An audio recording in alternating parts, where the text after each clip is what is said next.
उत्तर प्रदेश से एक ऐसी खबर सामने आई है जिसने सबको झकझोर कर रख दिया है। एक ही पल में जश्न का माहौल कैसे मातम में बदल सकता है, ये घटना उसी का एक खौफनाक उदाहरण है।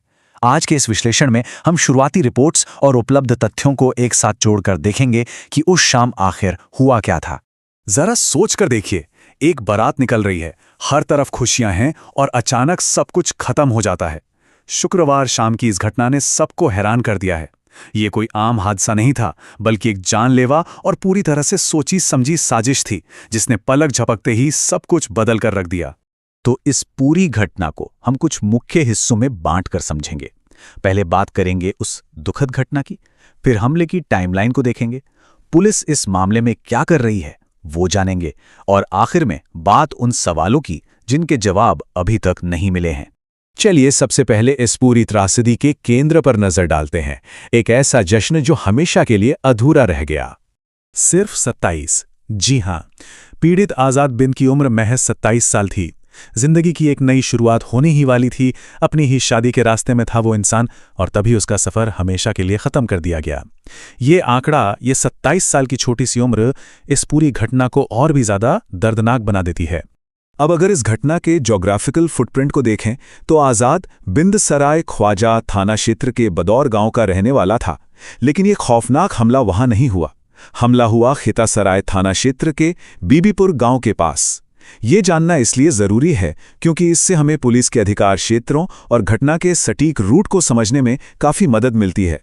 अब आते हैं हमले की बारीकियों पर और देखते हैं कि शुक्रवार की उस शाम ये घेराबंदी आखिर हुई कैसे। वक्त था शाम के करीब 7 बजे का। बारात बीबीपुर गांव के पास से गुजर रही थी।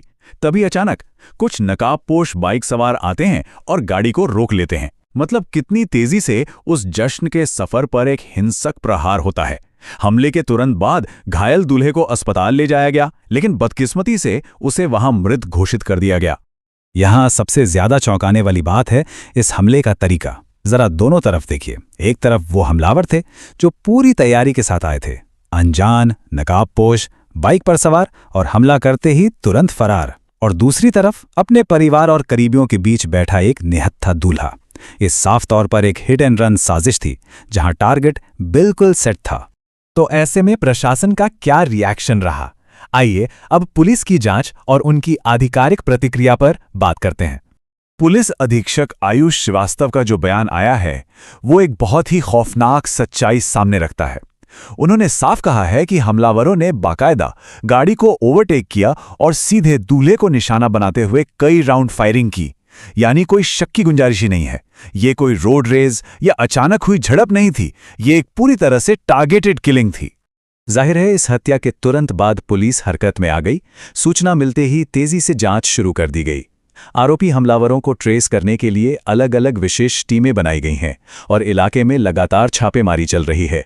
पुलिस की कोशिश यही है कि जल्द से जल्द इन आरोपियों को पकड़ा जाए। लेकिन तमाम जांच के बावजूद कुछ ऐसी चीजें हैं जो अब भी एक रहस्य बनी हुई हैं। चलिए उन अनसुलझे सवालों की ओर मुड़ते हैं। देखिए, पुलिस को ये तो पता है कि हमला कैसे हुआ, कहाँ हुआ और किसने किस पर गोलियां चलाईं। लेकिन सबसे बड़ा सवाल, आखिर क्यों?